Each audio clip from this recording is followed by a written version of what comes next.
One time a preacher went to see if he could put a haunt to rest at a house in his settlement. The house had been haunted for about 10 years. Several people had tried to stay there all night, but they always would be scared out by the haunt. So the preacher took his Bible and went to the house. Went on in, built himself a good fire and a little lamp.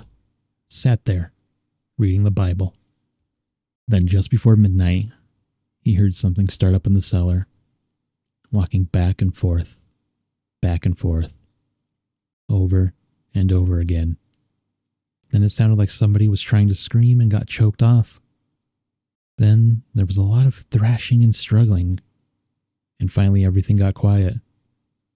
The old preacher took up his Bible once again, but before he could start reading, he heard footsteps coming up the cellar stairs. He sat watching the door to the cellar, and the footsteps kept coming closer and closer. He saw the doorknob turn, and when the door slowly began to open, he jumped up and hollered, "What do you want?" The door shut back easy-like, and there wasn't a sound. The preacher was trembling a little, but he finally opened the book and read a while. Then he got up, laid the book on the chair, and went on to mending the fire. Then the haunt started walking again and step up the cellar stairs. The old preacher sat watching the door, seeing the doorknob turn, and the door open. It looked like a young woman. He backed up and said, "Who are you? What do you want?" The haunt sort of swayed like she didn't know what to do. Then she just faded out. The old preacher waited, and when he didn't hear any more noises, he went over and shut the door. He was sweating and trembling all over, but he was a brave man, and he thought that he'd be able to see it through. So he turned his chair to where he could watch and sat down and waited. It wasn't long before he heard the haunt start up again slowly, step, closer and closer, step, and it was right at the door.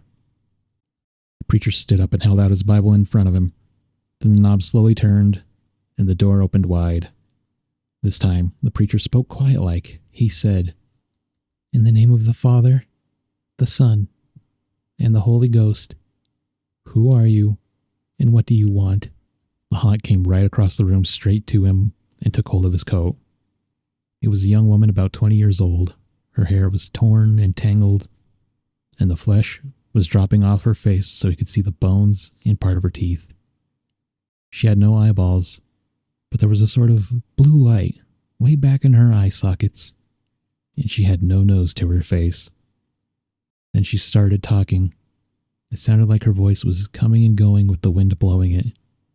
She told how her lover had killed her for her money and buried her in the cellar. She said if the preacher would dig up her bones and bury her properly, she could rest. Then she told him to take the end joint of the little finger from her left hand and to lay it in the collection plate at the next church meeting, and he'd find out who had murdered her. And she said, "If you come back here once more after that, you'll hear my voice at midnight, and I'll tell you where my money is hid, and you can give it to the church." The haunt sobbed like she was tied, and she sunk down toward the floor, and she was gone. The preacher found her bones and buried them in the graveyard. The next Sunday, the preacher put the finger bone in the collection plate, and when a certain man happened to touch it, it stuck to his hand. The man jumped up and rubbed and scraped and tore at the bone, trying to get it off. Then he went to screaming like he was going crazy. Well, he confessed to the murder, and they took him to jail. After the man was hanged, the preacher went back to the house one midnight, and the haunt's voice told him to dig under the hearthrug. He did, and he found a big sack of money, and where that haunt had held on to his coat, the print of those bony fingers was burned right into the cloth. It never did come out.